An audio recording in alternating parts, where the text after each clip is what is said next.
Hello, welcome to making an egg-free, dairy-free garlic aioli.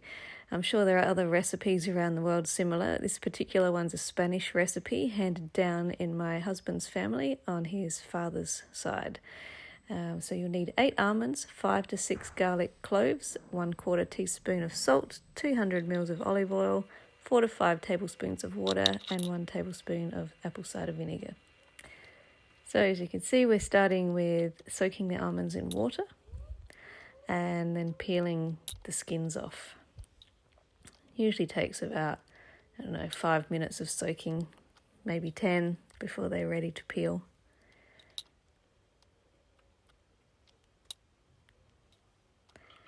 And once you've done that, add the peeled garlic.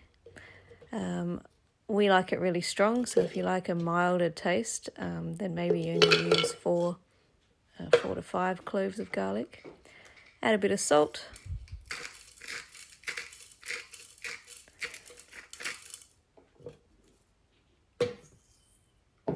And then add some water.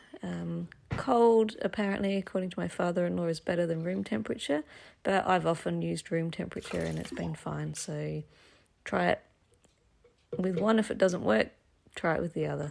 This recipe can be a bit finicky sometimes. It doesn't always work out, but I've been pretty lucky. I've only had 1 or 2 disasters in the last few years. So after you've removed the cat from the bench, blend it to a mushy consistency.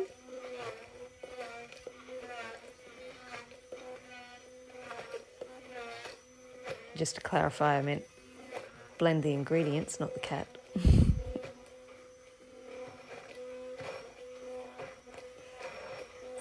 So this usually only takes a minute or 2. Just to make sure that it's all nicely blended. It doesn't have to be perfectly smooth, but no big lumpy bits.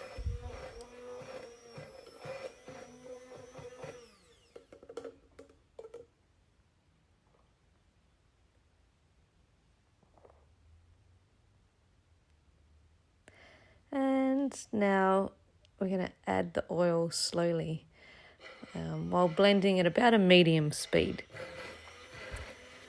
So keeping the oil moving at a fairly regular rate. Okay. But you don't want to add it too quickly. I've sped up the video so that you can see the changes in consistency without feeling like you're watching paint dry, because it takes approximately 5 minutes for this part.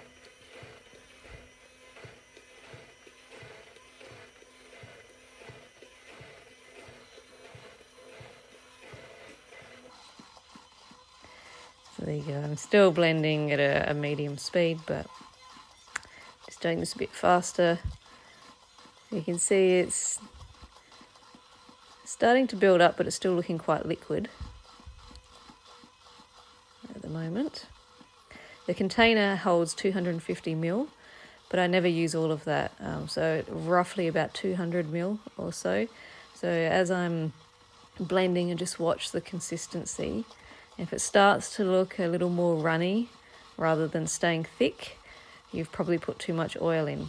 Okay, so it'll start out runny like this, then it starts to thicken up. If it starts to go runny again, you've put too much in.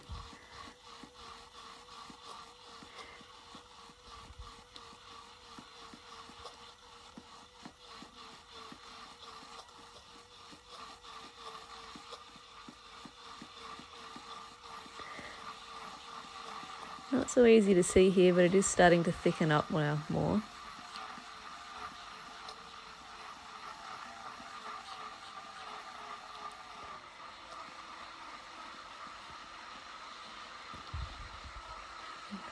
You can see it's becoming a bit harder to control the container. Having to work a bit harder with the blender because it's getting thicker.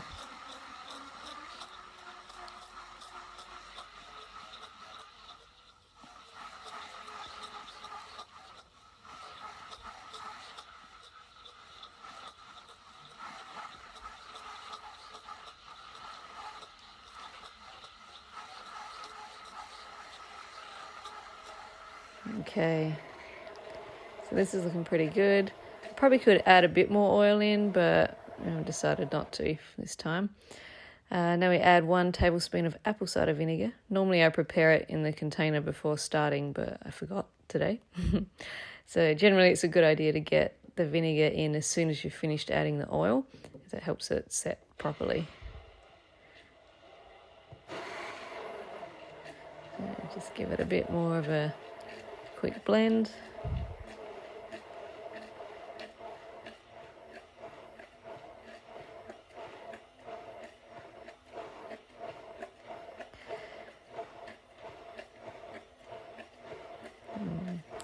My husband's family eat this with pretty much everything. So paella, have it on bread,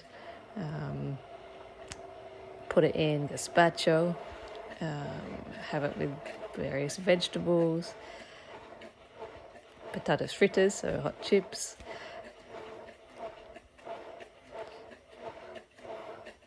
And even put it with salad sometimes. We often eat it in summer with some salad. And anything that you'd normally use garlic aioli for.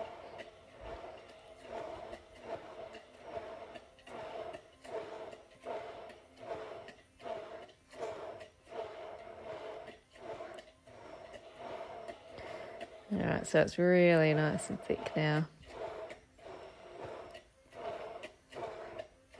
See, it's sticking to the blender.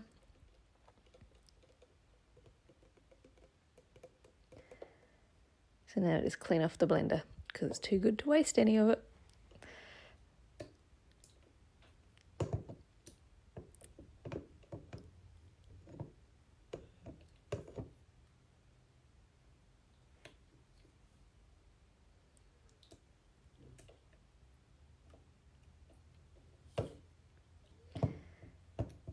Alright. And then we're going to put it in an airtight container. But leave the lid off the container for about 5 to 10 minutes just to let the aioli cool down. And then you can store it in the fridge. And because it doesn't contain egg, it will last a lot longer than aioli or mayonnaise with egg. Although in our house it doesn't seem to last that long. We eat it quite quickly and eat it before it has a chance to go off. So,